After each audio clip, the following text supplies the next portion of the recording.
The broadcast is now starting. All attendees are in listen-only mode.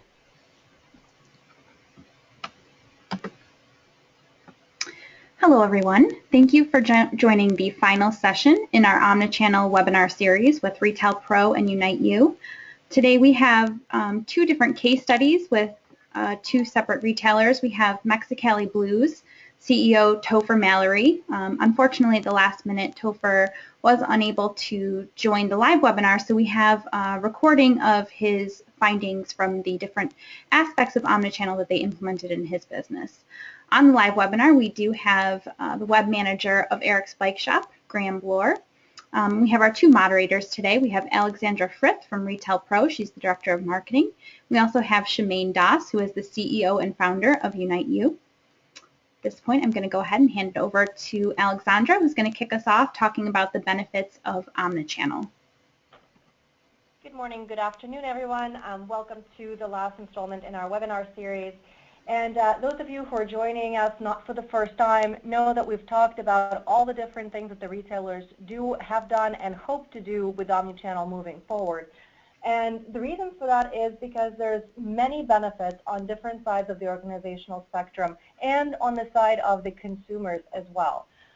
One of the benefits that obviously everybody knows is it enables you to marry the channels to the point of driving traffic to your stores. It doesn't really matter where the first touch point occurs with your shopper as long as you can make a meaningful connection and convert that into the sale. So one of the things that we end up doing is creating that pipeline that connects the online with offline and gets them into the store. And in the store, of course, you have a plethora of additional upsell opportunities and a way to educate and connect and leverage your trained store staff to tell a better brand story, to really build a relationship and take it to the next level, and of course grow your bottom line. So as we look at omnichannel benefits, there's obviously stuff on the organizational side of the spectrum too, on the inventory management, on the operational side. There's ways you can rebalance inventory. There's ways you can fulfill from different locations rather than your warehouse to make sure you have less markdowns at the end of the season. There are different ways you can choose to structure your omnichannel initiatives, but in the end, they all aim to grow your profitability. So omnichannel, does it actually result in a happier customer? And a lot of the statistics that we look at say that absolutely it does. And some of the retailers who use this and who use our solution with Unite You will hear from today, will show you exactly how they leverage that benefit and how they interpreted that in their organization, specifically by exposing inventory online, by being able to find an item online and locate it in one of your local stores, saving, in essence, trips for your shoppers and making the experience more pleasant. So as we go on, the shipping costs, of course, can be reduced as well because the different shoppers will be able to get fulfillment from locations closer to them, which will guide fulfillment and shorten the timelines, providing a slightly faster path to instant gratification that we all as consumers strive for. And for the retailer, for you guys, what that also means is reduced shipping costs because you're able to fulfill from locations potentially closest to your shoppers. The industry in general sees omnichannel as a giant opportunity because there's a lot of investment going on across the different spectrums that we talked about and different priorities, from retailers seeking to have greater customer visibility and understanding the total value of customer to the organization to really implementing different functions on the either store management or the operations management side of the spectrum. And the important note here is that Retail Pro International, Unite You have partnered up specifically to solve all of the challenges that many analysts, and this data that you're looking at is actually from a report that was created by RSR last month. What we are after is being able to provide the technological foundation to meet those challenges today. So as we look at customers who shop across the different channels, we see the fact that across the board, those retailers are able to capture more of their wallet share. And those customers are a lot more profitable for the retailers to maintain. which is why we are really focusing on providing the continuity across channels from store systems to your online systems and creating that multi-channel touch points and feature sets so you can engage with the customer and have consistency of the information flow across all platforms. Next slide, please. So just a little bit of an introduction about Retail Pro if you're not already familiar with us. We are a company that's been a mainstay in the industry for quite a few years, over a quarter century, with presence in 99 countries and very, very strong presence in U.S.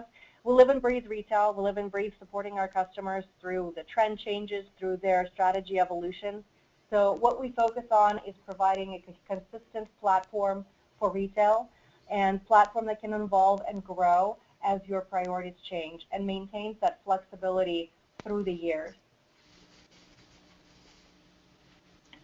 Here's a quick rundown of a few of our marquee accounts, and of course those names are there because I'm sure you know them, but there are many others and some of the distinguished customers that you'll hear from today as well, because when it comes to retail, the solutions that are meaningful to your business, regardless if you are a 2-store retailer, 20-store retailer, or a multi-billion-dollar enterprise spanning all continents. At the end of the day, the technological foundation, the retail strategies, and the way you choose to create your customer experience is going to be personal, it's going to be very unique to you. And there are tools that jointly between Retail Pro International and UnitU we provide that you can leverage in your business today. So let me pass on the baton to Shemaine, who can talk to you a little bit more about the UnitU side of the story. Hi, thanks, Alexandra. Welcome, and before I forget also, we are having a Q&A session in the end, so if you do have any questions throughout, just ping those questions in on the webinar interface. So we can help answer that. Really want to get to the customer experience, but just to give you a bit of a background, we've been on e-commerce for bricks and mortar retailers for about 15 years. We've actually had a very tight integration with Retail Pro for nearly 12 years now, so it's been quite a while. We actually are very intimate with each other's systems. Here are some of the websites and accounts that we have. So we've been focused on this merger of bricks and mortar and e-commerce for quite a while. And you know, it's kind of interesting. The last 2-3 years, this has really come to our fore in the whole omnichannel story. And it's been great to actually do this. We support public companies. We are level 1 DSS provider from a PCI perspective. So we actually do take care of the security and are very serious about it. About 3 years ago, we realized we actually had to redo the integration aspects of it with Retail Pro and the systems as well, mainly to take into account the fact that we're now dealing with a lot more data, both from a customer perspective and also from a inventory perspective, to make this omnichannel challenge real. And the good news is, over the last couple of years, we've actually managed to implement that. We're going to go through some of that today with you. So just from an e-commerce perspective, we're a component-based platform, and essentially that means that from a design perspective, we can do pretty much anything that your designers want us to do. But we have actually got some pretty good technology to do that. From a responsive perspective, we actually have also responsive and a hybrid responsive capability that allows you to actually do very fast mobile sites as well. As you can see, check out our sites, all pretty sites, but the good news is not just pretty, but it's high-performing sites as well. So we've got that, and we actually then married this to the omnichannel aspects of things. I'm going to dwell, if there's one slide that you want to copy, this is probably the one you want to actually take a snapshot. We are recording this session for later use, but you know, defining omnichannel has always been fun, and so we actually work with Forrester as well to try and come up with what we really mean by it. And usually, you know, find in store, getting enterprise level inventory up online, be it for 10 stores, 6 stores, 100 stores, we've actually put the infrastructure to do that, and that's the first step. So find in store, if you look at the retail benefit and then also the customer benefit, they're fairly obvious. I'm going to read all these, but buy online, pick up in store. And when I say buy online, pick up in store, there's kind of like two ways of doing things. One is like you want to design it so you can have an operation that can react to someone actually using inventory in the store and picking it up, and our usual challenge on this one is to get it done within 30 minutes. So that's kind of where our benchmark is on that versus ship to store, which is essentially having articles shipped from a warehouse or another store to another store, which usually takes about 2-3 days depending on the location. And then the ship from store to actually leverage that. And then the other big one that initially folks didn't really realize how much of an ROI savings this was is the selling your total inventory online and having the operations be smooth behind it. We found that our retailers were saying this is really a key benefit. That the consumer sometimes doesn't really see it, but from a retailer perspective, your inventory turns improve dramatically. So with that, I want to launch a quick poll here. You can give us some feedback. Okay, I think that's running.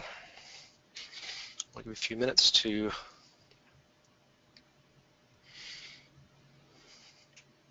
implement that.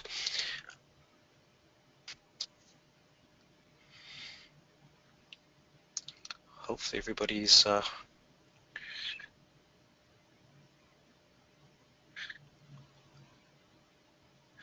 I'm just seeing the results coming here. It seems to be very even. Everybody wants everything. Oh, that's still the change. All right.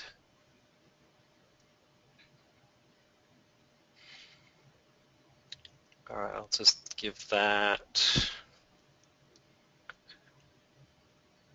a few more seconds.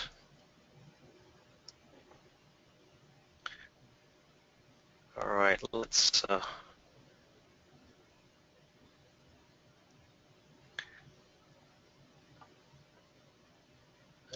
close that. I think I can publish this now. Share.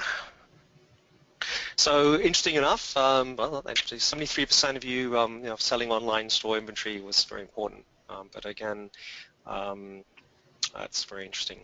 So, all right, cool. That's a good data point to actually move on with. Hide. Amanda, are you next one? Okay, all right. So going back to what I mentioned earlier, what we had to do here from a foundation perspective. Next slide. Okay. Integrated systems. We've had integrated customer-wide integration with Retail Pro and other systems for a long, long time now, making sure that a customer in the store and a customer on the web are the same and one. We put all that information back into the main system, in this case Retail Pro. And then the next challenge was taking that enterprise-wide inventory and putting it online. And of course, there are operational challenges to make sure that that data is accurate. And so we actually had to build, setbacks, etc., on a location-by-location basis to try and make sure that even if you can't have a very, very accurate inventory, for example, you might have 20, but you don't have to put all 20 online. You can say, okay, let's have a setback of 5 if you're not really certain you've got 20, you may have 15, things like that. So that's the kind of systems that we put in place, and operationally that's worked really well. And so that was the foundation aspect, and the other foundation aspect was really making sure we had the tools to translate retail data into consumer-facing data in the digital side. So we actually invested a lot in a lot of the tools of that aspect. So things like changing codes from color codes into real language, being able to have mixed catalogs so that labels were correct from a perspective of, be it a golf club versus a scarf versus a pair of shoes, being able to make sure that that is presented in the most pleasant way for a consumer to actually buy stuff and to review information on. So that we did a lot of that kind of investment. And with the integration with Retail Pro, as I said, we did actually put this new integration in place a couple of years ago, and we've been converting our customers to it. But the good news is once it's there, we actually leverage this information in a really great way. So in this case here, Mexicali Blues, they started off with find in store and selling online inventory online, the whole store inventory online. I'm going to now hand it over to the electronic Topher, but just a bit of background. They've got 7 stores operating in Maine. They've been with UniteU for a number of years now, doing well on the e-commerce side of the house. And then 2 years ago, they said, let's start putting these new omnichannel initiatives in place. And with that, I want to hand over to Topher. So this is Find in Store. And what drove them to do this? All right. Well, thank you for the opportunity to weigh in. This has been a really fun road to this point, and hopefully it's something everyone can benefit from. The find in store specifically was the first step, but it really wasn't the first thought. For us, the first thought was, as a small company with a relatively small warehouse and 6 at the time physical locations with enormous inventories, how do we leverage that in-store inventory for our online customer without creating a logistical nightmare? So the first step in that was to get all of our in-store information at the location level from retail up to our website with UniteU. And when we had that information there, we looked towards other people's designs that were larger than us and noticed that there's a lot of potential with our customers, especially those that are checking in with us digitally and consuming in store. So we worked on the Find in Store button and tailored that information to help not only our customer in store, but also our managers. So frequently managers would use mobile device, whether it was primary or secondary, to look where an item was to answer a consumer question. And better yet, a lot of the time consumers had already done that and knew that the necklace or style of clothing they were looking for was in store, which was great. So cut down on a lot of communities and certainly led to a happier customer.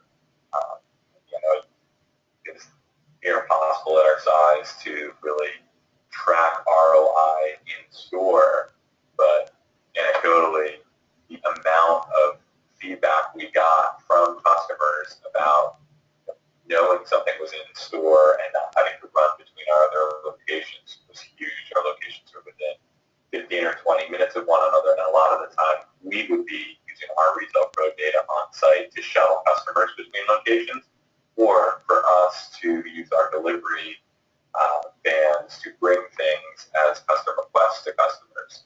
And instead, we're seeing customers go directly to where the product is or call ahead of time and ask for something they've seen online that isn't in the location already. So the savings there was huge, and the third certainly seemed like it was a success.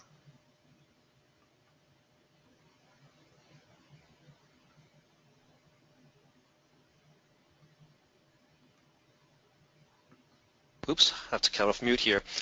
Sorry. The next thing we did was actually now use that inventory that he had in the stores to actually drive web sales, and some very interesting stats that came from that.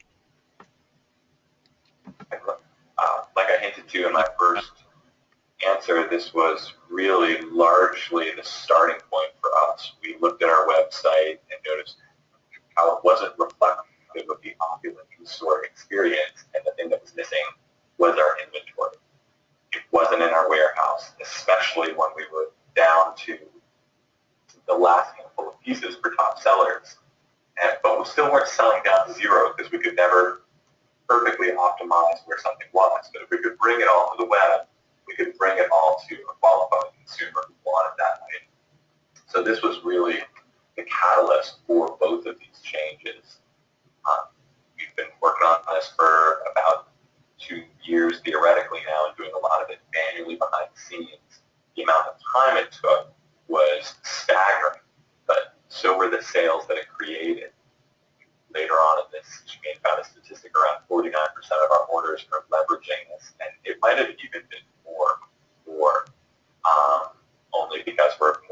currently selling and noticing these trends now. We do stock some things a little deeper as a product of this study in our warehouse, but it an enormous time savings to the system automate those requests, as well as give us the central point to look at what we're requesting so that we can see, hey, these items should be in stock and on hand in our warehouse. So it's also helping to helping with forecasting and some bigger inventory planning.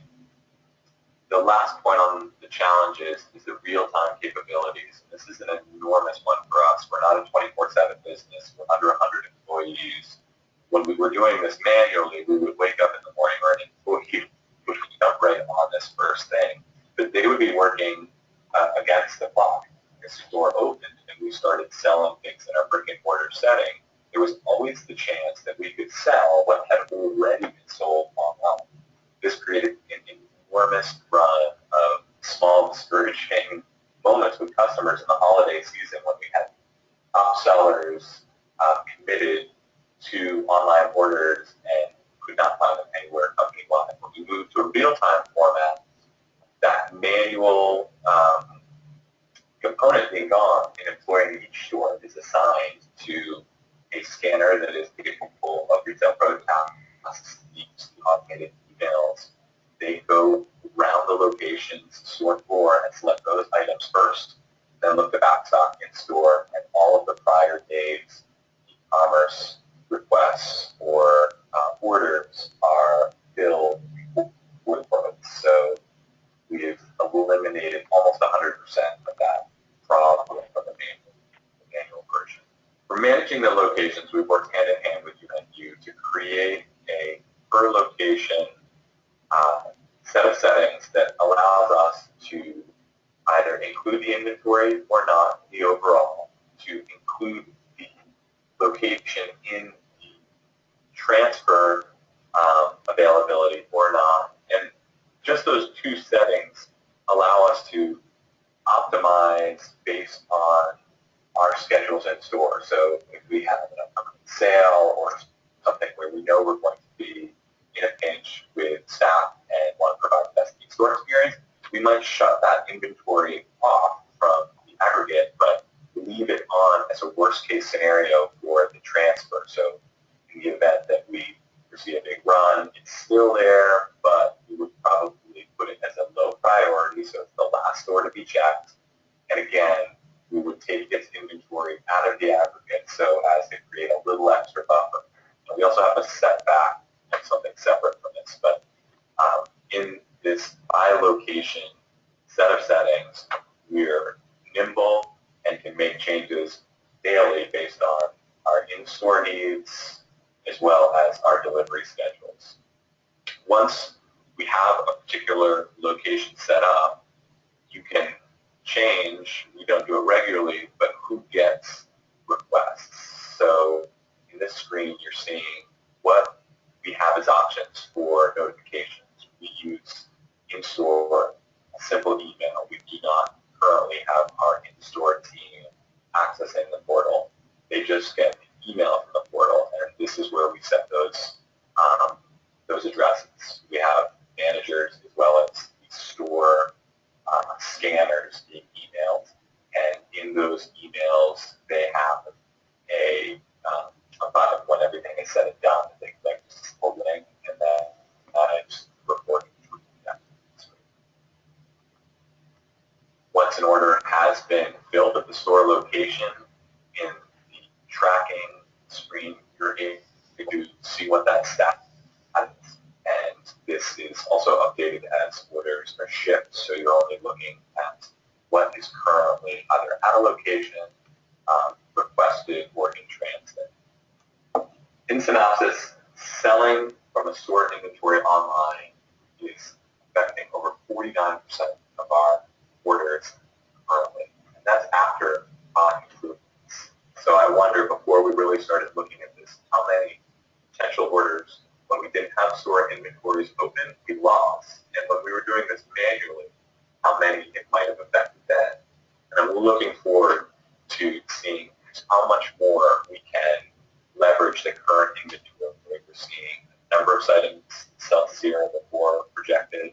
We're seeing increased buys around bestsellers, and a lot of that we tie back to looking at these things rather than spending time running around manually requesting them. So from a efficiency standpoint, we have decreased the number of customer interactions around getting them an item and increased the amount of customer interactions around providing service or a good in-store experience. As a company, we've decreased the number of manual events surrounding getting the things to the right place and are leveraging automated aspects of UniteU and Retail Pro working together to manage our inventory more efficiently. And overall, the customer service and in-store and online experiences have been enhanced a great deal, and I'm really looking forward to where the future of this product lies for us. It makes us look like a much bigger company than we are, yet they provide this small company, small store feel that our customers love.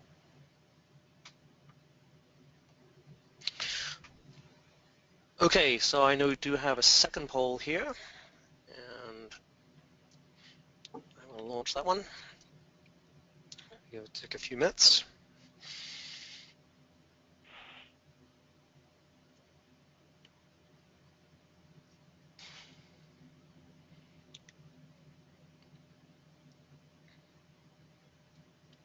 All right, slowly coming in here.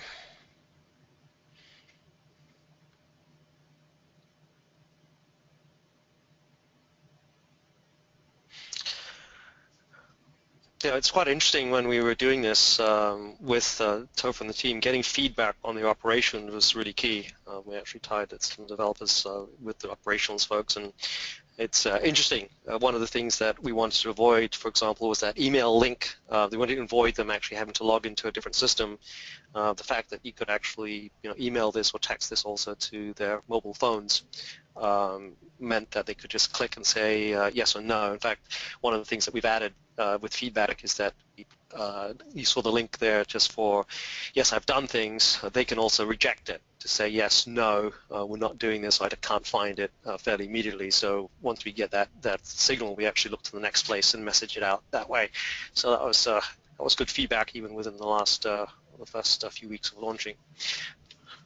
Okay, I think we've got most people voted here. Let me close that and share that. So, asset, not surprising, better customer service, operational efficiencies. I'm not sure what other means, but we'll find out. And yeah, looks like everybody here is very interested in this particular feature, which is great. Okay, moving on. So Eric's Bike Shop and Graham I'm going to introduce Graham in a sec, but Find in Store, Ship to Store. Eric's Bike Shop has been with UniteU for, oh God, 6-7 years, I think it is. They've got 22 stores across Minnesota and Wisconsin. Their digital revenue has been growing with us tremendously, and we started actually putting on-store inventory, I think about 4 years ago, so it's been a while, and then we moved into ship to store and ship from store in the last couple of years. So with that, I'm going to introduce Graham Blair, and Graham, you there? I am indeed. You guys can hear me? Yep, so what drove implementing Find in Store, Graham? That was the question for you, so off you go. Yep. So as Shumaine had said, we've been with UniteU for quite a while, and primarily had moved to them as for our e-commerce platform, and been performing very well over the years. When we were there, we were showing our aggregated company inventory to all the customers. So customers could come on the website and kind of see what we had available company-wide, but there wasn't the ability to look at an inventory level, location level. And with 20-plus brick-and-mortar stores, we knew we couldn't have all items at all locations. And we were also running into a lot of issues with customers just seeing that items were online and assuming that they were at their local store. So a customer would, look online, find the item they want, and they would just drive to the store. They would get there, hey, I'm looking for this this blue jersey, you're showing it online, and the store would be like, well, unfortunately, we only have 2 of those left in the company, and neither of them are here. And so we were running into some issues there. And the biggest thing that I think we had found is that without showing inventory, location-based inventory on the site, customers were definitely making that assumption that anything was at any store. So we decided, like I think Shemaine said about 4 or 5 years ago, that we needed to be putting location-based inventory on the site. And the big things we really saw from that listed there, reduced costs to customer service. So, customers who were understanding that maybe not all items were at all stores, we were getting a lot of phone calls saying, hey, I saw this online, is this available at my local store? And so, obviously putting that up online, customers no longer had to call us. The big benefit of that, from my point of view, is freeing up my customer service team to do other tasks, focus on other things instead of just, getting information to customers that we could give to them online. It definitely improved the customer experience. Now, again, the customer can spend some time researching on our website, find the jersey they want, and then with a click of a button easily find out if it's the store they want to go to.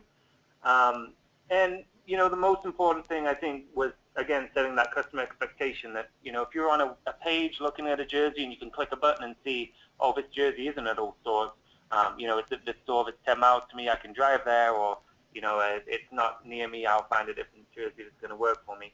But setting those customer expectations that, not all items are at all stores is important, and the biggest thing that I think we found out was, saving those customers wasted trips to the store where they just would assume that something was there, really, ended up not providing great customer service, and that's something that we're very much focused on. So, the whole point of a Find in Store from us was improving the customer experience, and, once we had that Find in Store inventory up online, we had it there for a while, and then we were like, hey, can we do anything else with this? And that was when we kind of started to talk to Unite You about other options, which was Graham, one question on that one, actually, just in the Find in Store, I think there was a bit of debate on whether to show actual inventory or just show messaging that's available, correct? And you guys said you don't really need to show how many numbers were there, you just need to show the right message. That is correct, yep. So on our, if you go to the site, it doesn't say that we have 5 at a store, it just says, it's available. We were cautious, obviously, it's kind of been touched on here, that, we pride ourselves in having very accurate inventory and maintaining that, but always the situation where, something sold 2 minutes ago in a store, it's not going to update online immediately. So we were very careful with the messaging. There's basically some thresholds with inventory levels in there, which shows different messaging. So if a store has 10 of an item, it's just going to say in stock. You can go and check it out. If a store has, less than 3 of an item, it will give different messaging saying in stock, but call to check availability. Just to make sure that we're not, again, having a customer drive to store. And honestly, we found that seems to work well. We could show specific inventory levels. I mean, we are sending those up to the site at this point, but we've just found that it isn't necessary to do that as long as it's, good customer-facing messaging linked to the inventory levels. And then, after we'd had Find in Store running for a while, we were kind of thinking about other things we could do with it, and Ship to Store was basically our next step. And really what drove us to that is we're a little unique in terms of some other e-commerce retailers, at least, where we have quite a few vendor restrictions, where some of our largest vendors don't allow us to ship their products. So we're only available for in-store purchase. A customer needs to come into the store, physically be there to finalize the transaction and take that item home. So we had a large number of items on our website, some of our highest selling items that we just couldn't sell online. So we had no way of actually converting customers, which was one of our challenges. Another one that was that, we now had Find in Store information up on the site, but a customer, apart from looking at the inventory, couldn't really do anything about it. There was no way for them to reserve it online. There was no way for them to add it to the cart on those specific items that we couldn't ship. And we were certainly getting calls from customers. I think it's something that there's an expectation out there with other retailers putting technologies out there like Ship to Store. they would be on our website and they'd call us and say, hey, I can see that it's in my local store. I want to pick it up, but I don't see an option to hit a button to pick it up in store. So we were certainly aware that it was something that our customers were getting to a point where they were expecting it from us. So those were kind of our big challenges that we were looking to solve with Ship to Store. And you know, the big push for us, I guess, when we sat down, and obviously it was going to be a pretty good undertaking, was increasing the level of convenience that we could offer to the customer. So we launched Ship to Store with UniteU in 2014, and there were a number of big things that, when we sat down to think about it, we were concerned with. You know, our customers, a lot of the products we're selling are, you know, pretty big ticket items. They could be spending a lot of time online on our website researching the specific bag that they want to purchase, you know, finding if we have the correct size or color that they want. And without Ship to Store, basically they were spending that time doing their research. They would go into a store, and our salespeople, you know, wouldn't know where they were at in the process, and they would basically start all over again. The customer would have to spend that time explaining what they were looking for. You know, the salesperson and customer may end up coming to a different suggestion of a product they were looking for, and we were running into issues where, you know, perhaps the customer made up their mind and then a salesperson was trying to tell them something else. With Ship to Store, that kind of went away. If a customer was online, they found the perfect bike for them, click of a button, add it to their cart, go through the checkout process, and that item was then pretty much reserved for them, and we would deal with the logistics of getting it to that store. The other thing is, you know, again, with big ticket items, customers would quite often come into our stores. Our expert sales staff would direct them towards the correct product for them, and you know, the customer may realize this is what they want, but they weren't quite ready to make the purchase there in store. And so before Ship to Store, they would go home, they would think about it, they'd make the decision, and they'd pretty much have to drive back to the store again, say, hey, yeah, I decided I want to go with that bag, let's make it happen. Ship to Store, now we have that in place. The customer can go home, they can think about it. When they're ready to make that purchase, again, they can click the buttons online, get it all set up, and we will notify them when they're ready.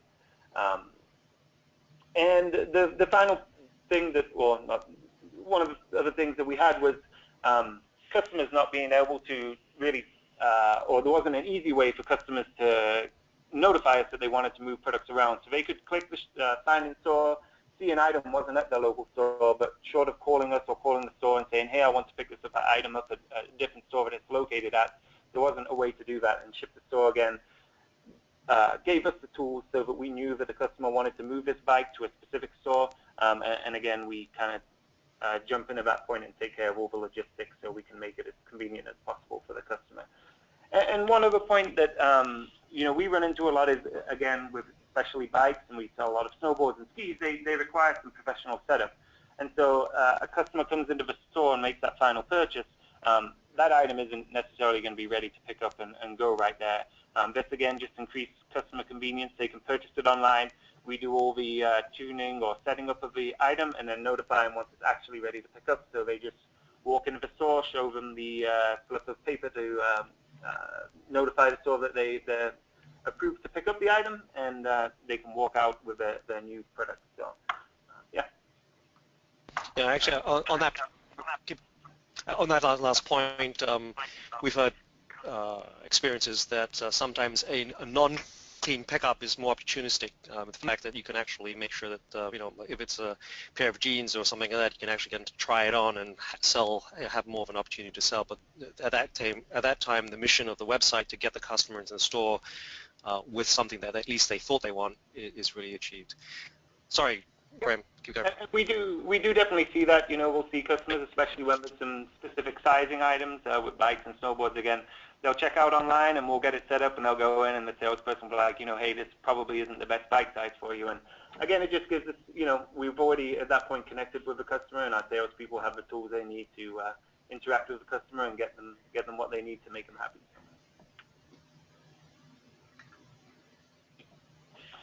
Yeah, and this is just some statistics that we pulled back from you know, launching both Find in Store and Ship to Store. You know, it's kind of a little trickier to say, specifically if this is additional revenue that we're generating. You can see some of these numbers in terms of e-commerce. Definitely, we're seeing some pretty huge jumps in growth since we've launched this. 86% in e-commerce transactions, 76% increase in conversion rate, and that was something that we were expecting to see because, again, we had a lot of items that we couldn't count as conversions on the site. There wasn't an add to cart button. Customers couldn't take action. So definitely this has kind of enabled us to open up our catalog and make sure we're converting customers while they're on the site. In the Find in Store, 17% of customers who hit a product page are clicking that Find in Store button to investigate our inventory. And again, that could potentially be higher. That's any customer hitting a product page. Obviously, there's people who aren't within our geographic region who maybe don't care if an item's located in a store. So that's a pretty good statistic. And right now, about 20% of our e-commerce or orders placed online are ship-to-store orders. So we're seeing a good amount of usage for it, and definitely very excited to have it in our tool belt to offer to customers and see that they're using it. So got a few questions for you that have come in, Graham. Is how do the staff handle the implementation of ship-to-store, and how do you get buy-in from store staff? Yeah, that was definitely something that we were very concerned of when we were setting this up. We pride ourselves on very high levels of customer services, and we were concerned that on a busy, beautiful Saturday when our stores are already very busy and someone comes in to pick up a bike that they ordered online, that our store staff maybe wouldn't treat them in the way that they would treat a more traditional brick-and-mortar customer. So to get around that, we made sure we do pay our salespeople, they are commission-based. And so we made sure that in our systems that the person who assists the customer with the pickup would be incentivized for that. And it's just making sure that the salespeople say, hey, these are basically customers that you maybe wouldn't have got, otherwise maybe you would, maybe you wouldn't have, but you have the ability to make some significant sales here. And, also making sure, it was pointed out on an earlier slide that, the ability to upsell on these is pretty drastic. A customer will quite often buy a bike online. And in our store, if a customer is buying a bike, we're generally making sure they're purchasing other items that would go along with that bike purchase. Online, they quite often are just buying the big ticket item, but once they get to the store, that salesperson has a great opportunity to make sure they're purchasing all the apparel they maybe need, or a helmet, or lights, or whatever would go along with that. So definitely, if it's possible to incentivize the sales staff, it's important, but in the long run, it's all revenue coming in that's making the company grow. So. All right, I've got a couple of others for you, Graham. One is what has been the biggest challenge since implementing this? I think the biggest challenge that we've really seen would be clear customer messaging on the system. We have some logistical stuff going on the back end where we're spread around quite a big geographical region. So if we have one bike left in the company, it may not be really easy for us to get that to the customer where they select the store they want to pick it up at. So we've gone into it knowing that we needed to be very clear upfront and realistic with our messaging to customers.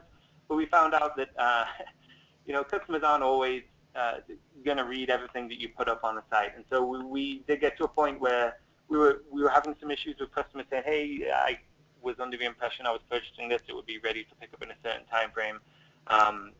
And we actually, shortly after we launched, kind of put a new, just a simple checkbox on the message that we showed the customer saying, hey, you need to check and say that you read and understood this. And we really saw a big drop-off with any issues once we had that, making a customer check to say that they'd read our messaging that we had put up there. And the other thing is just, operationally, everyone's different, and, the operational sides of it, we kind of wanted to roll this out in a softer manner without putting a lot of time and effort into it on our end, just to see how it was getting used. We've seen that it is getting used a lot, and so we're in the process right now of readdressing some of our operational stuff to make it much more automated. And I know that actually UniteU has some pretty cool tools that I was just seeing that we may be interested in following up with to help us messaging our stores and that kind of stuff to take some of the work away from us, my customer service team. So. And last one, Graham, I think somewhat related, is how do you see these systems evolving in the future? Yeah, I mean, you know, I definitely think that it's to a point with where customers are expecting to see these features, and so, you know, I think it is an important thing to get implemented on people's sites. Obviously, we now have the location-based inventory, and you know, being able to roll that into Ship to Store was important to us. I think the next step is starting to use that to really drive some more messaging, you know, enabling real-time calculations for both estimated pickup dates and potentially shipping charges if necessary to customers, so that we can really make the best use of the data that we have up on the site and pass that information in a meaningful way to the customers.